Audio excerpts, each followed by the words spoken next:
자, 우리가 학습에 있어서 예습이 더 중요할까요? 복습이 더 중요할까요? 복습. 역시 뛰어나신 분들입니다. 예, 퀴즈. 보통 복습이 다시금 핵심을 분명히 잡을 수 있기 때문에 복습이 예습보다 좀 더 학습 효과가 크다고 합니다. 자, 우리 이 시간 성령님의 도우심을 구하며 속사람에 대해서 배웠던 것을 정리해 보도록 하겠습니다. 오늘 정리할 핵심은 우리들이 분명히 잡아야 할, 만나야 할 핵심은 속사람의 비밀, 생명유업 회복의 열쇠인 야다와 공감, 그리고 기쁨에 대한 것입니다. 제가 세 가지 뭔 얘기했죠? 야다와 공감과 기쁨. 자, 하나님이 창조한 하나님의 유업자인 인간은 창조의 완성, 하나님의 영광으로 창조하셨습니다. 하나님과 하나 되기 위해, 하나님과 한 몸 되기 위해, 하나님과 통하기 위해 창조되었습니다. 자, 하나님의 본질은 무엇일까요? 네, 저기 나와 있죠? 역시. 하나님의 본질은 사랑입니다. 본질이 사랑이신 하나님이 존재 형태가 성부, 성자, 성령으로 나타나지만 그 형태가 완전한 통함을 이루십니다. 즉 하나임을 이루십니다. 그것이 하나님이고, 다시 말해서 만유 전체의 온전한 통함이 하나님이십니다. 통한다는 말은 실제 그대로, 실제 그 자체이며 총체적입니다. 다른 얘기로 하면 생명입니다. 제가 100% 살아있기에 여기 서 있지요. 제가 80%는 살아있고 20%는 죽어있는데 여기 서 있을 수가 없죠. 마치 그런 것입니다. 자, 창세기 1장 26절, 하나님이 이르시되 우리의 형상을 따라 우리의 모양대로 우리가 사람을 만들고 그들로 바다의 물고기와 하늘의 새와 가축과 온 땅과 땅에 기는 모든 것을 다스리게 하자라고 하셨는데, 하나님의 형상대로, 여기서 하나님의 형상은 본질을 얘기하십니다. 아까 그 본질이 뭐라고 했죠? 사랑이십니다. 하나님의 모양을 따라 우리를 만드시고 다스리게 하자라고 하셨는데, 그 모양은 아까 얘기한 하나님의 존재 형태이므로, 아까 존재 형태는 뭐라고 그랬죠? 하나임. 온전한 통함을 이루시는 하나임입니다. 하나님의 본질인 사랑은 부분적일 수가 없습니다. 사랑은 항상 하나 되게 하며 그것을, 그 하나됨을 나타내는 것이 다스림입니다. 즉 사랑의 하나됨을, 코이노니아를 나타내게 하는 것이, 그것이 바로 하나님이 우리 인간을 창조하신 창조 목적이신 것입니다. 그 창조의 목적이 우리 안에 이루어지려면 하나님의 형상과 하나님의 모양에 대해서 알아야 합니다. 즉 사랑이다, 하나이다라는 총체성에 대해서 알아야 합니다. 야다해야 합니다. 그 야다는 우리가 배웠듯이 체험적으로 아는 것을 얘기합니다. 그것을 알면은 나에게 나타나는 게 있는데, 그 나타나는 것이 다스림입니다. 라다, 나다가 아니고 라다라는 것이 나타나는데, 그게 바로 엠퍼티, 공감입니다. 그래서 성경적 다스림은 너와 내가 완전한 통함인데, 통하면은 섬기고 다스려집니다. 사람, 하나님이 창조하신 인간은 하나님과 온전히 통할 수 있는 유일한 존재입니다. 즉 하나님과 총체적인 하나됨을 이룰 수 있는 유일한 존재로 성경에 나와 있습니다. 자, 우리 베드로후서 1장 4절을 같이 읽어보겠습니다. 이로써 그 보배롭고 지극히 큰 약속을 우리에게 주사 이 약속으로 말미암아 너희가 정욕 때문에 세상에서 썩어질 것을 피하여 신성한 성품에 참여하는 자가 되게 하려 하셨느니라. 보배롭고 지극히 큰 약속, 이 약속으로 말미암아 정욕 때문에 현상 세계에서는 결국 썩어지는 것인데, 그런 우리를 신의 성품에, 신의 본질에 참여케 하셨다라고만 나와 있습니다. 인간을 이렇게 영광스럽게, 나를 이렇게 하나님의 영광을 위해 창조하셨다라는 확증이 나와 있습니다. 이 말씀의 확증이 우리 가슴의 확증이 되기를 소원합니다. 자, 이사야서 43장 7절에 내 이름으로 불려지는 모든 자, 곧 내가 내 영광을 위하여 창조한 자를 오게 하라. 그를 내가 지었고 그를 내가 만들었느니라. 우리가 하나님의 영광을 위하여 창조되었다고 또 나옵니다.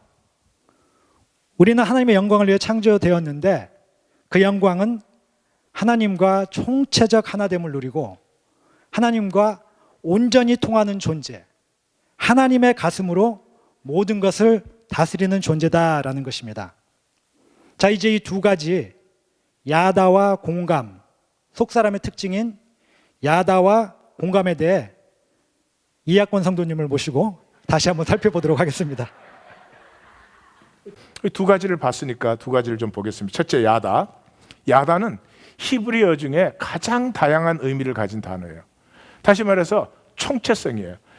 이 야다라는 말은 아까 뭐라고 했죠? 너희 동족을 엄하게 부리지 말라. 그럴 때 써졌다 그랬죠. 그래서 안다, 동침하다, 사랑하다, 신뢰하다, 좋아하다, 믿는다, 맡긴다, 따른다, 머리카락을 세시는 하나님, 그럴 때 이 야다예요, 야다. 그러니까 이렇게 총체적인 그 의미를 가지고 있어요. 이게 무슨 말인지 잘 모르시겠지만 우리 현대인들은, 헬라 사상의 영향을 받은 우리 현대인은 사랑도 다 나눠놨어요. 어떻게 나눠놨어요? 헬라에서는 사랑이 아가페가 있고 스톨케가 있고 필레오가 있고 에로스가 있어요. 그래서 뭐 하나님과 사랑은 아가페, 그 다음에 가족 간의 사랑은 스톨케, 그 다음에 친구 간의 사랑은 필레오, 남녀 간의 사랑은 에로스, 이렇게 해가지고 사랑도 마치 부분적으로 할 수 있는 것처럼. 전혀 아니에요. 전혀 아니에요. 사랑을 하면 사랑은 그냥 총체적이에요. 그렇게 구분될 수가 없어요. 우리 현상에 딱 맞춰갖고 다 구분을 해놨죠. 그래서 이 총체적이란 말을 다른 말로 하면 이거죠. 마음을 다하고 뜻을 다하고 힘을 다하여. 예.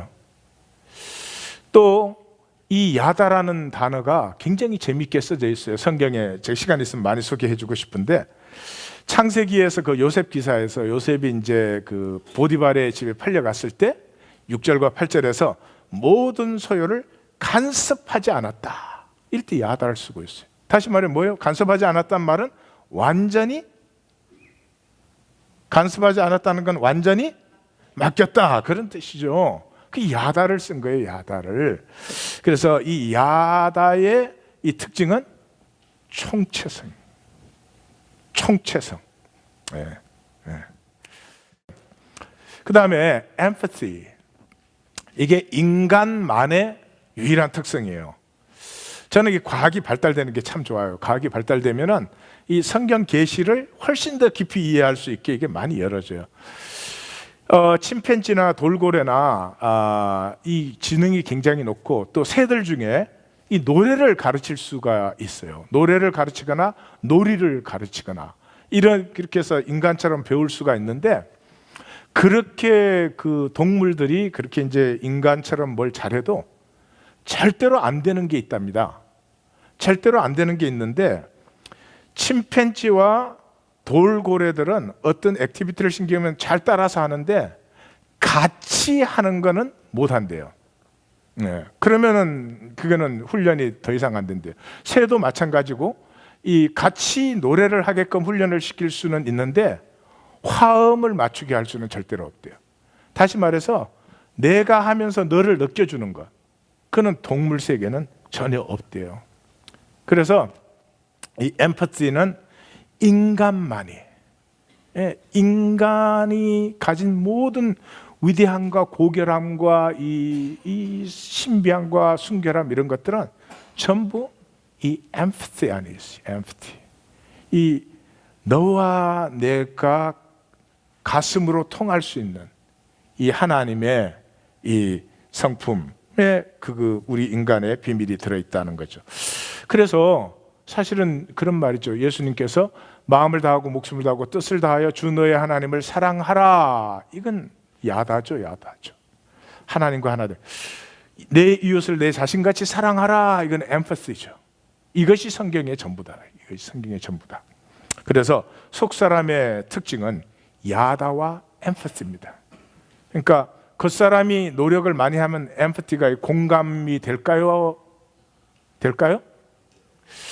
막 제일 힘들고 안 될 때가 자식하고 안 통할 때입니다. 자식하고 안 통할 때. 자식하고 노력을 많이 하면 자식하고 통할까요? 자식하고 더 안 통해요. 막혀요. 예. 이 심리학의 한계가 거기에 있는 거예요. 부부가 갈등이 있으면 심리학은 두 사람을 갖다 대화를 시켜요. 그 대화를 시키면 반드시 이혼해요. 예. 대화가 아무나 하나? 대화라는 건 평소에 한 사람이 나누는 게 대화예요. 살아가면서 점점 대화가 단절돼요. 비즈니스만 얘기하지 가슴을 나누는 게 점점 잊어버려요. 그거는 여러분 억만 달러를 잃어버리는 것과 비교가 안 되는 거죠. 사람으로서는. 부부가 갈등이 되면요, 갈등 자체를 다루기 전에 각자의 가슴부터 다루어야 됩니다. 예. 점점 원망이 쌓이고 말이죠. 이렇게 된 그 상태에서 둘이 그냥 꽈당 부딪히게 해봐요. 이게 그 앞에 가이던스가 있는 앞에서는 뭐가 잠깐 통하는 것 같이도 느껴질 수 있지만 지나가고 나면은 더 상처가 되고 그런 거죠. 이건 속사람의 특징이에요. 야다와 엠퍼시. 속사람의 두 가지 특징이 뭐라고요? 야다와 엠퍼시가 있어요. 예. 야다가 뭐라고요? 총체적으로 느끼는 거예요. 총체적으로. 예. 봐요. 사람을 총체적으로 느끼면 판단하고 정죄할 수 있어요, 없어요? 없죠. 예. 부분적으로 느끼기 때문에 반드시 판단과 정죄하는 거예요. 그 사람이 아무리 나쁜 사람이어도 그 사람 엄마는 그 사람 정죄 못해요. 왜? 총체적으로 알기 때문에 그렇죠. 예. 그러니까 이 사람을 놓고 판단 정죄하지 말아라, 사랑해라, 그 맨날 가르치잖아요. 종교는. 아무 소용이 없는 것이다. 자, 하나님은 우리를 영광스럽게 창조했는데 그 영광의 핵심에는 이 야다와 엠퍼티가 있어가지고 삼위일체 하나님이 통하며 하나가 되는 것처럼 우리가 하나님과 그렇게 되게 만드심으로 말미암아 만유와 우리가 그렇게 하나 되게 하신 것이다. 자, 다시 한번 정리해 보면은 하나님 우리를 영광스럽게 창조하셨으며 그 영광의 핵심에는 뭐가 있다 그랬죠? 예, 야다와 엠퍼티가 있습니다. 하나님이 우리를 하나님과 통하게 만드심으로 만유와 우리가 다 하나가 되게 하셨는데 문제가 생겼습니다. 그 문제는 인간이 그 하나님의 길을 버렸다는 것입니다. 하나님의 길을 버린 인간, 선악과만 빼고 모든 것을 허용하셨는데 그 금지한 선악과를 먹은 내가 절대 권력자가 됩니다. 모든 것을 내 중심으로 내가 판단하게 됩니다. 창세기 3장 5절에 교재는 없습니다. 너희가 그것을 먹는 날에는 너희 눈이 밝아져 하나님과 같이 되어 선악을 알 줄 하나님이 아심이니라 라고 하셨는데 너희 눈이 밝아져 하나님과 같이 되어 절대 권력자가 되어 모든 것을 자기 중심으로 판단하게 되는 것입니다. 근데 그것이 가능하지 않는 일인데 가능케 되었습니다. 어떻게 되었을까요? 언어의 거짓을 통해서입니다. 이미 우리는 언어는 거짓임을 알았습니다. 창세기 3장에서 뱀이 언어를 시작함으로, 즉 거짓이 들어오므로 실제는 분명한데 언어를 통해서 그 실제를 그대로 인정을 하지 않고 말로 싹 바꾸면 실제가 바뀐 것으로 착각하게 됩니다. 그래서 그 선악과의 결과가 3장 16절 17절에 우리 다 아시는 것 같이 여자와 땅이 저주를 받았습니다. 즉 당연한 일, 여자가 아이를 낳고 사랑을 받는 일, 남자가 가족을 위해 일을 하는 그 당연한 즐거움이 이제는 수고하고 무거운 짐이 되어버렸습니다. 자, 그럼 그 선악과를 먹어 진짜 절대 권력자가 되었는데, 인간의 문제는 인간이 완전하지 않기 때문에 그 절대 권력을 사랑으로 사용하지 못하고 불완전함으로 수치와 두려움으로 쓰게 됩니다. 그래서 지금 인간은 절대 권력이 뭡니까? 그럼 우리 마음대로 하는 것이 절대 권력이죠. 그래서 인간은 자기 마음대로 살지만은 수치와 두려움에 삶은 다 불행해져 있습니다. 자, 선악과를 통해서 눈이 밝아졌는데, 눈이 밝아지면 무엇이 보일까요? 현상. 부족한 것, 허물이 다 보이게 됩니다. 그래서 그 밝아짐의 저주인 수치가 우리 안에 들어왔습니다. 그리고 선악과 이전에는 하나님과 인간이, 사람은 총체적 통함, 그냥 통함이 이루어졌는데, 선악과 이후에는 하나님의 임재를 더 이상 느끼지 못하고 하나님을 현상적으로 파악하며 하나님을 피하는 두려움이 우리 안에 들어오게 됩니다. 그래서 현상세계, 인간세계의 핵심이 수치와 두려움입니다. 하나님은 하나님의 영광으로 창조된 우리가 그 거짓의 속임인 수치와 두려움에서 회복되어 자유하기를 원하십니다. 우리의 생명이 온전히 피어나기를 원하십니다. 그게 회복되는 것이, 하나님이 궁극적으로 우리에게 이루시기를 원하시는 것이 바로 기쁨입니다. 속사람의 본질인 이 기쁨은 우리의 감정적인 것이나 일의 결과나 현상의 결과에 대한 반응이 아니고 우리의 생명이 피어나는 것, 우리의 생명이 나타나는 것입니다.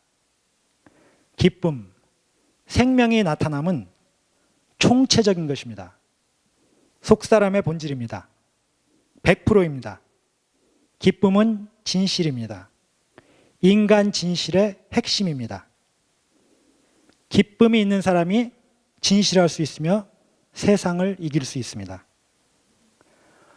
이 기쁨은 생물자아에서 우리를 자유케 합니다. 우리 생물자아 배웠죠? 제가 배웠는데도 잘 기억이 안 나서 다시 그 설교를 또 들었습니다. 그래서 거울자아, 언어자아, 생물자아가 그 설교 때 목사님 말씀하셨어요. 종족 보존의 존재 본성으로 채워도 끝없는 불안으로 우리를 생존의 종노릇하게 만드는 생물자아에서 해방되며 생명 누림의 출발이 됩니다. 자, 이 기쁨에 대해서 다시 이학원 성도님을 초청해서 들어보도록 하겠습니다. 그래서 성경을 보면 우리는 그냥 읽었지만은 사실 성경을 읽어보면 기쁨이란 단어가 엄청나게 많이 나옵니다. 제일 첫 번째, 부활을 만났을 때 기쁨이 있었어요. 마태복음 28장 8절에 보니까 그 여자들이 무서움과 큰 기쁨으로, 재밌지 않아요? 우리는 세상에서는 무서우면 기쁠 수 없어요. 근데 참 기쁨은 항상 즐겁기만 한 게 아니에요. 참 기쁨은 슬픔 속에서도 기쁨이 같이예요. 기쁨이 이렇게 기본이에요. 기초나 마찬가지예요.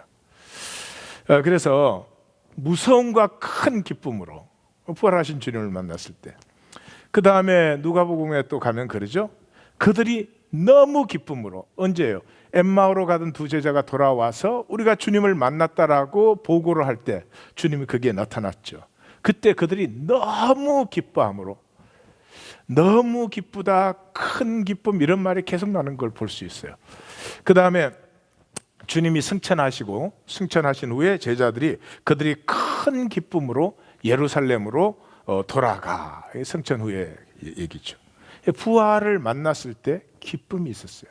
그 부활 신앙이라는 건 예수님이 죽었다가 살아나셨다는 교리를 믿는 거 아니에요. 그거 뭐 믿어야 뭐 무슨 소용이 그렇게 있겠어요. 그러니까 또 마이너스가 더 많지. 부활의 신앙이면 분명히 기쁨이 있어요. 어렵고 힘든 일도 있고 슬픈 일도 있고 이 모든 것 가운데서 살아가는 게 기쁘다 이 말이죠. 기쁘다. 예? 두 번째, 복음을 만나면. 복음을 만났을 때도 여기는 뭐 기절들이 굉장히 많아요. 제가 다 넣을 수가 없어서 조금씩만 넣은 거예요. 사도 바울이 그 비시디아 안디옥에 가서 그 복음을 전했습니다. 복음을 전했는데 그 굉장히 긴 설교를 하셨어요. 읽어보시면 알겠지만 출애굽부터 시작해가지고 예수님의 부활까지 설명을 한 거예요. 그러니 얼마나 길었겠어요. 진짜 엄청나게 긴 설교를 했어요.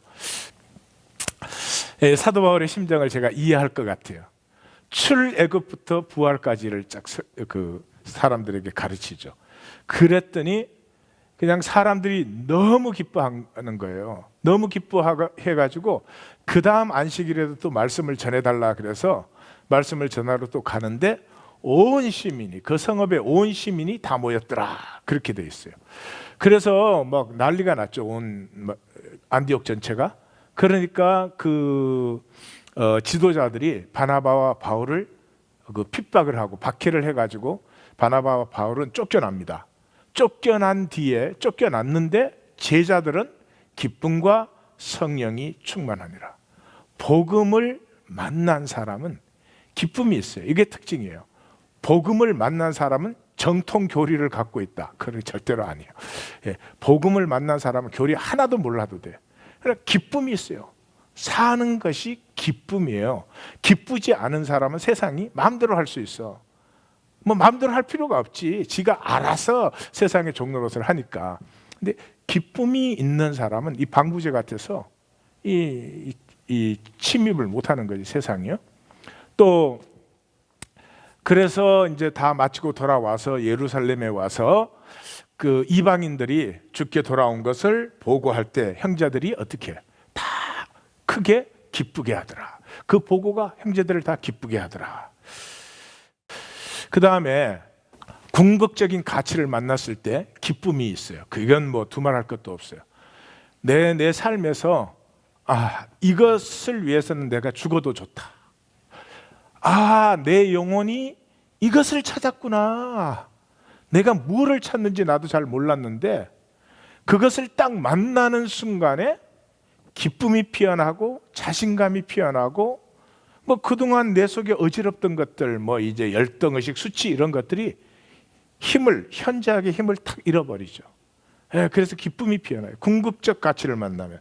그래서 예수님의 그 비유를 보면 천국은 마치 밭에 감추인 보화와 같으니 사람이 이를 발견한 후에 숨겨두고 기뻐하며 돌아가서 자기의 모든 소유를 팔아요. 이 기쁨이 없으면 자기의 모든 소유를 팔 수가 없어요.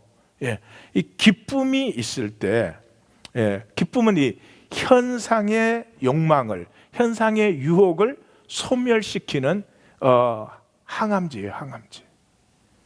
이것이 기쁨이 없는 사람에게 머리로는 다 알잖아요. 우리만 알아요. 세상 사람도 다 알죠. 이 현상적인 거 이거 아무 가치 없는 거라는 걸. 최근에 아마 그 스티브 잡스가 제일 마지막에 쓴 글 다 읽어보셨죠? 그 스티브 잡스가 그러죠. 자기는 비즈니스에 성공 이렇게 한 사람이고 다들 그렇게 인정하지만 그게 무슨 가치가 있느냐. 인생 결국은 다 놓는 거 아니에요, 그거는. 근데 놓는 순간에 와 보니까 정말로 가꾸고 가치 있는 것은 내가 살지 않았다. 말하자면 나처럼 사는 사람이 없기를 바란다, 뭐 이런 거죠. 그렇잖아요. 뭐 돈 좀 더 갖고 사나 덜 갖고 사나 마지막에 왔을 땐 그게 아니잖아요. 마지막에 왔을 때는 이 마지막 시간에 나와 함께 할 가치, 이 마지막 시간에 내가 될 수 있는 가치와 의미가 필요한 거지. 마지막 시간에 나야 될 가치야. 세상 사는 동안에는 뭐 좋았겠지만 그게 뭐 궁극적으로 우리에게 필요한 게 아니죠. 그래서 여기에 자기의 모든 소유를 팔아서 밭을 샀다, 이게 뭐 들으니까 간단하고 쉬운 것 같죠. 못해요. 죽었다 깨도 못하는 거예요. 근데 그걸 할 수 있는 사람이 있어요. 누가 할 수 있어요? 기쁨이 있는 사람. 저것을 내가 찾았었구나. 저것을 향해서 내가 살아온 것이었구나. 예, 그게 이 모든 소유를 팔 수 있는 능력이죠. 마태복음 25장 21절에 보면은 그렇죠.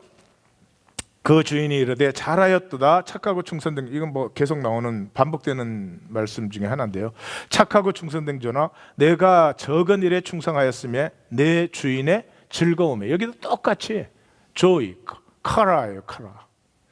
내 주인의 기쁨에 참여할지다. 그러니까 이 모든 것을 통해서 결국 우리에게 이루어지는 게 뭐냐 그러면 하나님의 기쁨에 우리가 함께 참여하는 거죠. 그게 뭐냐 그러면 이 온 우주의 신비를 우리가 다 누려요. 뭘로 누려요? 하나됨으로. 하나 되면 누려지는 거죠. 그렇죠? 그 다음에 주님의 약속. 주님이 뭘 약속하셨는지 잘 보시기 바라요. 요한복음 15장 11절에 가면 이러죠. 내가 이것을 너희에게 이름은 내 기쁨이 너희 안에 있어 너희 기쁨을 충만하게 하려 함이라. 예? 뭐예요? 너희 기쁨을 충만하게 하는데 그게 뭐예요? 내 기쁨을 너희 기쁨으로 충만하게 한다. 17장 그 대제사장의 기도에 들어가서는 이렇게 하죠. 지금 내가 아버지께로 가오니 내가 세상에서 이 말을 하옵는 것은 그들로 내 기쁨을 그들 안에 충만히 가지게 하려. 하나님이 마지막에 이루시는 것은 이것이 하나님과 우리가 모두 기쁨으로 하나가 되는 거죠. 기쁨이란 감정이 아닙니다. 기쁨은 만물의 실제 그대로 총체적으로 누리는 그 생명의 능력을 얘기해요. 기쁨은 능력이에요. 그리고 16장에서는 이제 그러죠. 항상 예수님이 제자들에게 하는 일은 이렇게 그 복음서에서나 어디서나 그 얘기하고 있어요. 내가 너희를 불렀는데 너희는 핍박받는다는 거죠. 우리는 그런 건 다 싹 빼. 그렇게 배워가지고 읽어도 그 있어도 보이지 않아요. 예수님은 하여튼 지금 우리가 읽은 마가복음에도 여러분 보시면 알지만 그 모든 기절들이 다 너희가 핍박을 받는다는 거죠. 너희가 핍박을 받는다. 그거를 적고 있는 거죠. 그래서 떠나면서 이 마지막 말씀 아니에요. 17장 마지막 기도시고 그 마지막 말씀에서 뭐라 그래요? 너희는 곡하겠고 애통하겠으나 세상은 기뻐하리라. 핍박을 받는데 너희를 핍박하면 세상은 기뻐하겠지. 너희는 슬퍼하겠고 너희는 근심하겠으나 너희 근심이 도리어 기쁨이 된다. 그럼 또 설명을 해요. 여자가 해산하게 되면 그때가 이르렀으므로 근심하지 않느냐. 그러나 아기를 낳으면 세상에 사람 난 기쁨으로 말미암아 그 고통을 기억하지 않는다. 그러면서 지금 너희가 근심하나 내가 다시 너희를 보리니 너희 마음이 기쁠 것이요 그 너희 기쁨을 빼앗을. 지금 너희는 어려움 속에 들어간다. 근심하고 슬픔 속에 들어간다. 그러나 반드시 그 근심이 기쁨으로 바뀌게 되어 있다. 그러므로 그것으로 담대하라. 이러는 거죠. 지금 언제를 말하고 계세요? 이 너희 기쁨이 다시 충만. 성령 임하실 때죠. 성령 임하실 때가 언제예요? 속사람이 피어날 때요. 그러니까 속사람이 피어난 사람은 기쁨을 가지고 있어요. 기쁨이 없는 사람은 뭘 갖고 살아야 되죠? 야망, 욕망으로 살지요. 그래서 자기도 편하지 않고 남과도 교통이 안 되죠. 또 그 23절, 23절에 제가 뺐지만 23절은 그거예요. 그때 성령이 임하면 속사람이 피어나면 그때 너희가 내게 묻지 않는다. 왜? 아버지와 직통하니까. 나에게 더 이상 물을 필요가 없어. 아버지와 교통한다. 그때는 어떻게 되느냐? 지금까지 너희가 내 이름으로 아무것도 구하지 아니하였으나 구하라 그리하면 받으리니 너희 기쁨이 충만하리라. 아버지와 내 이름으로 직통하게 될 때 너희에게 기쁨이 충만하게 된다. 그러니까 약속의 최종 결론이 이 기쁨이지. 기쁨. 자, 다시 정리를 합니다. 약속의 최종 결론이 뭐라고 하셨죠? 기쁨입니다. 자, 여기까지 일단 교제는 끝났습니다. 근데 너무 일찍 끝나는 것 같아 아쉽죠? 아니신 것 같아. 제가 이 속사람 두 설교를 정리하면서 제 가슴에 와닿았던 것이 생명의 기쁨이 우리 속에 피어나면은 이루어지는 세 가지가 있었는데 그것을 빠뜨릴 수가 없어서 제가 간단히 정리를 해보고 마치겠습니다. 자, 이 세 가지는 의롭다 하심과 거룩하게 하심과 정결하게 하심입니다. 먼저 생명의 기쁨이 피어날 때는 의롭다 하심을 알고 누립니다. 논리로서가 아닌 하나님의 사랑을 만남으로 말미암아 그 사랑 안에서 부족함에도 불구하고 하나님의 자녀로서의 당당함, 그런 생명을 느끼고 누립니다. 그리고 두 번째로는 거룩하게 하심인데 거룩하게 하심의 핵심은 바라봄과 드려짐입니다. 거듭나면 내 안에 겉사람과 속사람 둘이 생기는데 지체 안에 있는 내가 내 안에 임하신 그리스도를 바라보게 됩니다.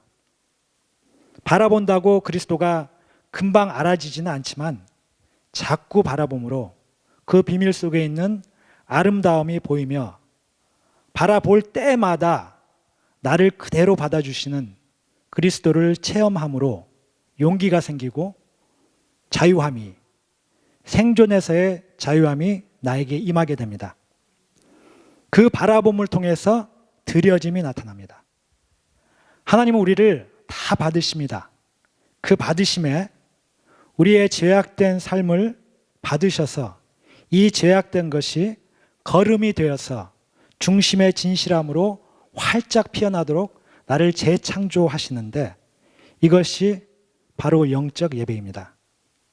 내 겉사람이 속사람인 그리스도에게 드려지는 것이 영적 예배입니다. 세 번째는 우리 안에 정결하심이 나타납니다. 육체가 깨끗해지는 것입니다. 즉 생명을 누리기 시작하는 것입니다. 다시 말해서 생명을 누린다는 것은 가치와 의미를 피워내는 것입니다. 그런데 정결하지 않는 가치 하니까 말이 좀 이상하죠? 아무튼 정결하지 않는 가치는 썩어지는 것이며 의미가 없으며 영원한 가치와 의미는 정결함 밖에 없습니다. 자, 정리를 하겠습니다. 우리가 거듭난 사람이라면은 반드시 속사람이 시작되었습니다. 이 속사람에는 생명 피어남, 즉 기쁨이 있습니다. 이 기쁨은 우리를 의롭다 하시며 거룩하게 하시며 정결하게 하십니다. 우리 안에 겉사람이 점점 그리스도를 바라봄으로 나의 죄악까지도 사랑으로 받으셔서 나를 다시 중심의 진실함으로 아름답게 피어내는 영적 예배를 통해서 우리에게는 결코 있을 수 없는 정결함이 나타나게 됩니다. 우리의 속사람인 그리스도가 회복되어 우리 안에 정결함으로 주님 만나는 그날까지, 그날을 기다리며 순결한 신부로 예비되어져 가기를 소망합니다. 자, 우리 일어나셔서 같이 찬양을 하시겠습니다.